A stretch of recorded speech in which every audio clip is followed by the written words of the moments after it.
आपके साथ मैं हूं फिजा काज़मी। अन्ना हजारे के साथ उनकी टीम के सदस्यों में एक ऐसा चेहरा भी है जिसे लोग नारी सशक्तिकरण की प्रतिमा मानते हैं, और वो है किरण बेदी। कभी तत्कालीन प्रधानमंत्री इंदिरा गांधी की गाड़ी को गलत पार्किंग करने के जुर्म में उठवा लेने वाली किरण बेदी ने अपने जीवन में कभी किसी चीज से हार नहीं मानी। आत्मसम्मान और स्वाभिमान से लबरेज किरण बेदी एक ऐसी महिला है जिन्होंने समाज में महिलाओं की पारंपरिक छवि को बदलकर आगे निकलने की हमेशा कोशिश की, और वो सफल भी रही। बेदाग पुलिस करियर के साथ समाज सेवा में अपना समय लगाने के कारण ही आज देश की जनता में उनकी अच्छी खासी पकड़ बनी हुई है। वैसे तो किरण बेदी की जिंदगी में कई ऐसे मोड़ आए हैं जिसके बाद वो सुर्खियों में रही है, लेकिन आज एक बार फिर वो चर्चाओं में है। लेकिन इस बीच उनके चर्चाओं में रहने की वजह बहुत अलग है। इस बार अचानक उन्हें पुडुचेरी के उपराज्यपाल पद से हटा दिया गया है। हालांकि सत्ताधारी कांग्रेस उन्हें लगातार हटाए जाने की मांग कर रही थी, लेकिन क्यों किरण बेदी को इस पद से हटाया गया और कैसा है एक सफल महिला के तौर पर किरण बेदी का सफर, आइए जानते हैं। किरण बेदी को कल अचानक उपराज्यपाल के पद से हटा दिया गया। सत्ताधारी कांग्रेस लंबे समय से उन्हें हटाने की मांग कर रही थी। किरण बेदी और मुख्यमंत्री नारायण स्वामी के बीच कई मुद्दों पर टकराव रहा है। राष्ट्रपति भवन ने बताया कि राष्ट्रपति रामनाथ कोविंद ने निर्देश दिया है कि किरण बेदी अब पुडुचेरी की उपराज्यपाल नहीं रहेंगी। पद से हटाए जाने के बाद वो किरण बेदी ने अपनी प्रतिक्रिया भी पहली बार जाहिर की है। इस बीच किरण बेदी की पहली प्रतिक्रिया सामने आई। किरण बेदी ने ट्वीट कर सभी को शुक्रिया कहा। उन्होंने एक पत्र शेयर करते हुए लिखा कि पुडुचेरी के उपराज्यपाल के तौर पर मेरे अनुभव के लिए मैं भारत सरकार की आभारी रहूंगी। मैं उन सब का भी आभार जताती हूँ जिन्होंने मेरे साथ काम किया। उन्होंने कहा कि मैं पूरे भरोसे के साथ कह सकती हूँ कि मेरे इस कार्यकाल के दौरान राजनिवास टीम ने पूरी लगन से जनहित के लिए काम किया। पुडुचेरी का भविष्य उज्जवल हो। आपको बता दें कि पुडुचेरी के एलजी के तौर पर किरण बेदी लगभग 100 दिन के बाद रिटायर होने वाली थी। किरण बेदी ने 29 मई 2016 को पुडुचेरी के उपराज्यपाल की शपथ ली थी। इस हिसाब से 29 मई 2021 को उनका कार्यकाल पूरा होने वाला था, लेकिन इस बीच एक बड़े घटनाक्रम में राष्ट्रपति रामनाथ कोविंद ने उन्हें उपराज्यपाल के पद से हटा दिया है। भारत का संविधान कहता है कि एलजी की नियुक्ति भले ही राष्ट्रपति 5 साल के लिए करते हैं, लेकिन एलजी अपने पद पर तभी बने रह सकते हैं या सकती है जब तक कि उसे राष्ट्रपति का विश्वास हासिल है। 71 साल की किरण बेदी के करियर में उपलब्धियों के कई सितारे हैं, तो कई बार उन्हें महत्वाकांक्षाओं की रेस में शिकस्त भी खानी पड़ी है। किरण बेदी के नाम पर जहां देश की पहली महिला ऑफिसर होने का गौरव हासिल है, आज पुलिस की वर्दी में महिला ऑफिसरों का दिखना भी भले ही आम हो, लेकिन किरण बेदी ने ये यूनिफॉर्म तब पहनी जब पुलिस फोर्स में सिर्फ मर्दों का दबदबा था। किरण बेदी 1972 में यूपीएससी की परीक्षा पास कर आईएएस के लिए सिलेक्ट हुई थी। आईपीएस बनने के बाद किरण बेदी का सामना एक दिन ऐसे सीनियर से हुआ जिन्होंने उन्हें छोकरी कहकर पुकारा। किरण बेदी पहले तो ये सुनकर चौंक गईं, लेकिन उन्होंने तुरंत अपने आप को संभालते हुए एक ऑफिसर को कहा, सर मेरा नाम है जिसे दुनिया किरण नाम से जानती है। किरण के जवाब में कॉन्फिडेंस देखकर इस ऑफिसर को सांप सूंघ गया।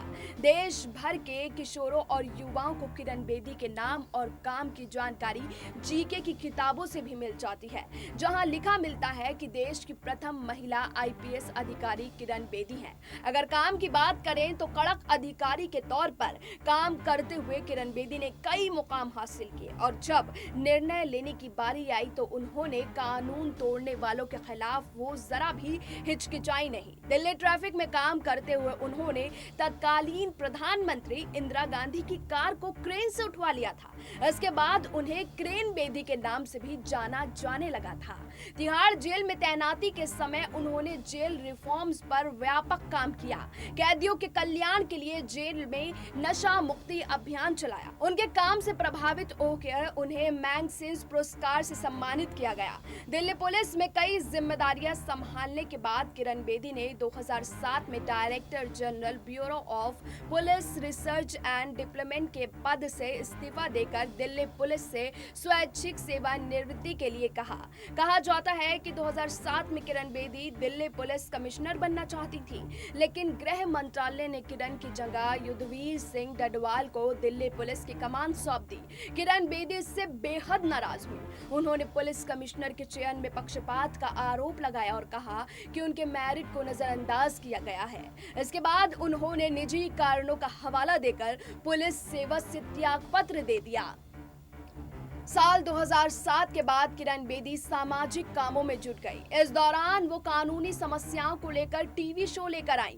2011 में वो दिल्ली के मौजूदा सीएम अरविंद केजरीवाल के साथ मिलकर सामाजिक कार्यकर्ता अन्ना हजारे के साथ लोकपाल बिल की मांग को लेकर आंदोलन करने जमीन पर उतरी।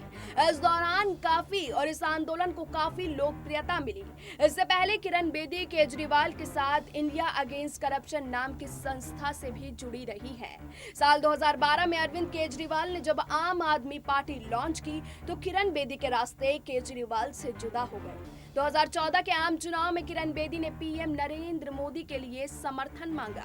2015 में जब दिल्ली में विधानसभा चुनाव हुए तो भारतीय जनता पार्टी ने किरण बेदी को बीजेपी की ओर से सीएम पद का उम्मीदवार भी बनाया। किरण बेदी पूरी ताकत के साथ इस चुनाव में उतरी, लेकिन कड़क पुलिस अधिकारी किरण बेदी जनता का विश्वास नहीं जीत सकी। सीएम बनना तो दूर, कृष्णनगर सीट से वो अपना चुनाव भी हार गई। उन्हें आम आदमी पार्टी के कैंडिडेट के बग्गा ने 2277 वोटों से मात दिया।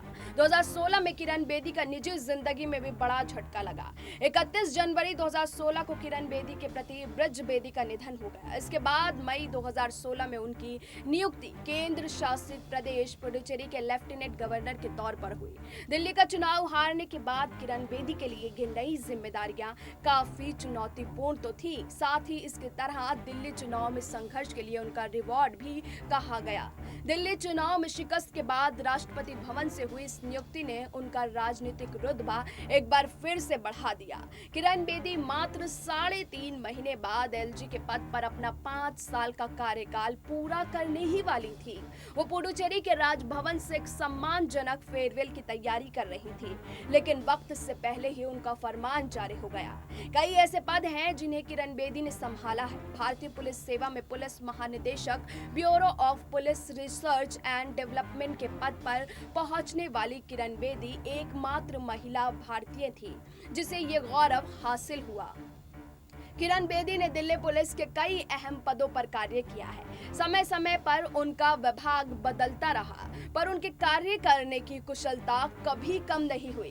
किरण डीआईजी चंडीगढ़, गवर्नर की सलाहकार, नारकोटिक्स कंट्रोल ब्यूरो में डीआईजी और यूनाइटेड नेशंस में एक असिस्टेंट पर कार्य कर चुकी हैं। Joint commissioner of Delhi, training special commissioner of Delhi, intelligence जैसे कई अहम पदों पर भी वो काम कर चुकी हैं। Inspector general of prison Tihar के तौर पर उनके द्वारा किए गए कार्यों की वजह से ही आज तिहाड़ जेल में इतने सुधार हो पाए हैं। इसके साथ ही वो मेधावी छात्रा और बेहतरीन खिलाड़ी भी रही हैं और उनके पास लॉ, मास्टर्स और डॉक्टरेट की डिग्री है। यही नहीं, उनके पास पोस्ट डॉक्टोरल डिग्री भी है। किरण बेदी का जन्म 9 जून 1949 को पंजाब के अमृतसर में हुआ था। इनके पिता का नाम प्रकाश पेशावरिया और माता का नाम प्रेमलता है। इनकी प्रभावी शिक्षा अमृतसर के सेक्रेड हार्ट कॉन्वेंट स्कूल से हुई। पढ़ाई के इतर किरण बेदी खेल जगत में भी बड़ा नाम रही हैं। टेनिस में उन्होंने राष्ट्रीय स्तर पर चैंपियन बनने के बाद एशिया चैंपियन बनने का भी गौरव हासिल किया है। बेदी ने कई किताबें लिखी, साथ ही अखबारों और मैगजीन में कॉलम लिखती रही हैं। डॉक्टर किरण बेदी के जीवन का एक non fiction feature film yes madam sir बन चुकी है। इस फिल्म को ऑस्ट्रेलिया फिल्म निर्माता मैगन डैनमेन ने प्रोड्यूस किया था। इस फिल्म को सांता बारबरा अंतर्राष्ट्रीय फिल्म महोत्सव में सर्वश्रेष्ठ वृत्त चित्र घोषित किया गया था। आक्रामक कार्यशैली की वजह से लगातार चर्चा में रहने वाली किरण बेदी ने साल 2007 में दिल्ली पुलिस का कमिश्नर नहीं बनाए जाने से नाराज होकर नवंबर 2007 में निजी कारणों का देकर हवाला दिया और दिल्ली पुलिस के पद से इस्तीफा दे दिया। लेकिन अब जिस तरीके से किरण बेदी को उपराज्यपाल पद से हटाया दिया गया है, उसने सवाल खड़ा कर दिया है कि कौन होगा पुडुचेरी का अगला उपराज्यपाल। तो आपको बता दें कि अगले कुछ ही महीने में पुडुचेरी में विधानसभा का चुनाव है।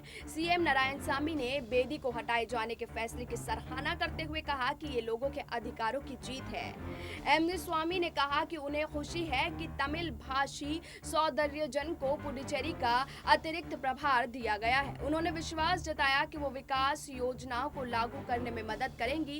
राष्ट्रपति रामनाथ कोविंद ने तेलंगाना के राज्यपाल तमिलिसाई सौंदर्यराजन को पुडुचेरी के उपराज्यपाल पद का अतिरिक्त प्रभाव सौंप दिया है। उपराज्यपाल का पदभार संभालने के बाद उनकी ये नियुक्ति जिम्मेदारी प्रभावी हो जाएगी और वो पुडुचेरी के उपराज्यपाल की नियमित व्यवस्था होने तक इस पद पर बनी रहेंगी। फिलहाल अभी के लिए इतना ही, लेकिन देश और दुनिया की तमाम बाकी खबरों के लिए आप जुड़े रहिए SPN9 न्यूज के साथ।